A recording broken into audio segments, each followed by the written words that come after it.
I got my PhD in the field of organic chemistry, postdoc at Stanford University, joined the group of a man who was going to win a Nobel Prize in chemistry, voted one of the top 50 most influential minds in the world. I was a visiting scholar at Harvard University. I've spoken at every major university in this country, have over 650 research publications, voted the R&D magazine Scientist of the Year. I'm in the National Academy of Inventors.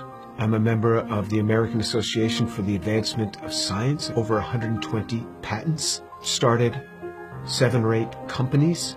We work in areas that range from medicine to material science to electronics, computer memory, medical devices. We work across a broad range of areas. But more than any of that, what means the most to me is that I'm a Jew who believes that Jesus is the Messiah. I grew up just outside of New York City. I thought everybody was Jewish. I didn't even know that there was anything else.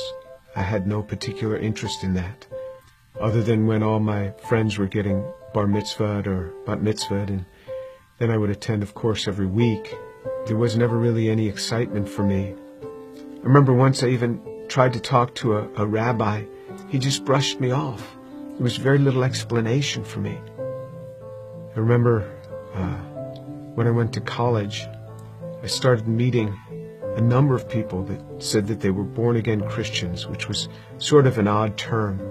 What's born again? What do you mean, born again? One person saw me in the laundry room. He said, "Do you mind if I give you an illustration of the gospel?" And I remember we sat there, and he actually started to draw a picture. A cliff with a man on one side, and he drew a little man, and then another cliff with God on the other side, and a big chasm in between that he labeled with sin. And I looked at him, I said, "I'm not a sinner. I've never killed anyone. I never robbed a bank. How could I be a sinner?" And he had me read a verse from the Bible. "For all have sinned and fall short of the glory of God."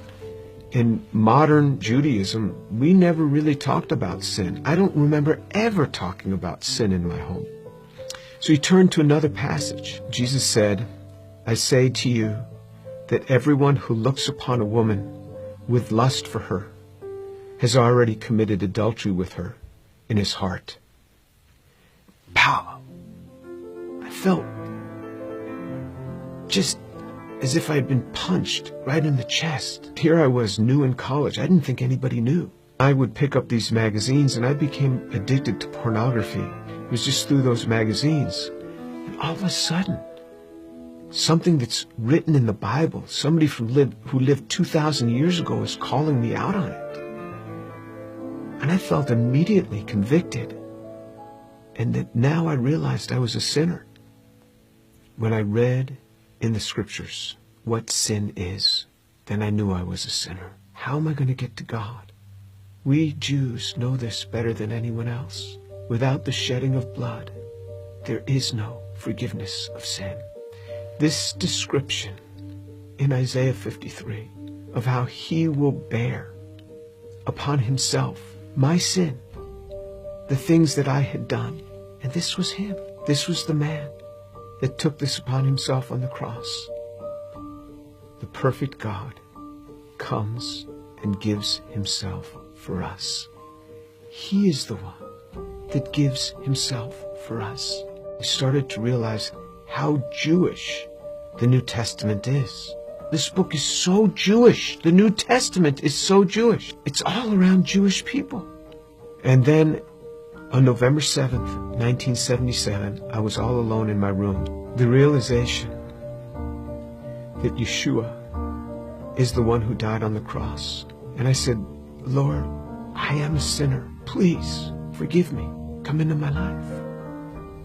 And then all of a sudden, someone was in my room. And I opened my eyes. I was on my knees. I opened my eyes. Who's in my room? That man, Jesus Christ, stood in my room. This amazing sense of God. Jesus was in my room, and I wasn't scared. All I started doing was just weeping. The presence was so glorious because he was there in my room on that day. And I didn't want to get up. And this amazing sense of forgiveness just started to come upon me. That was it. Finally, I got up. I didn't know what to do. I didn't know who to tell. Here's this Jewish kid from New York City. What am I going to say? My cousins were shocked. How could you do that? You're Jewish. Telling my mother how I had invited Jesus into my life. She didn't say much. She was weeping. She told my father they weren't happy at all. And she said, I don't blame them for killing Jesus after the things that he said. Who is he to come against these religious leaders that have dedicated their lives to helping people and to tell them that they are whitewashed tombs? Who is he, this young man in his 30s, to say this to these scholars? He got what he deserved. And my mother's a very deep, pensive, careful reader. She read from Genesis right on through the Tanakh, the whole thing. When she got done, I said, what did you think? She said, God warned us over and over again. He warned us. When my daughter was about 15, my mother and father came to visit us. At one point, my mother went into her room for several hours. She came out. She said, what a young girl you have. She talked to me for a long time. She started reading the Bible again, both the Old and the New Testament. One day, not long after that, she called me on the phone at the age of 72. She said, Jimmy, you wouldn't believe what happened. I said, what happened? She said, I was just reading. And it hit me. It hit me. The way he gave his life. I believe it now. Jesus is the Son of God.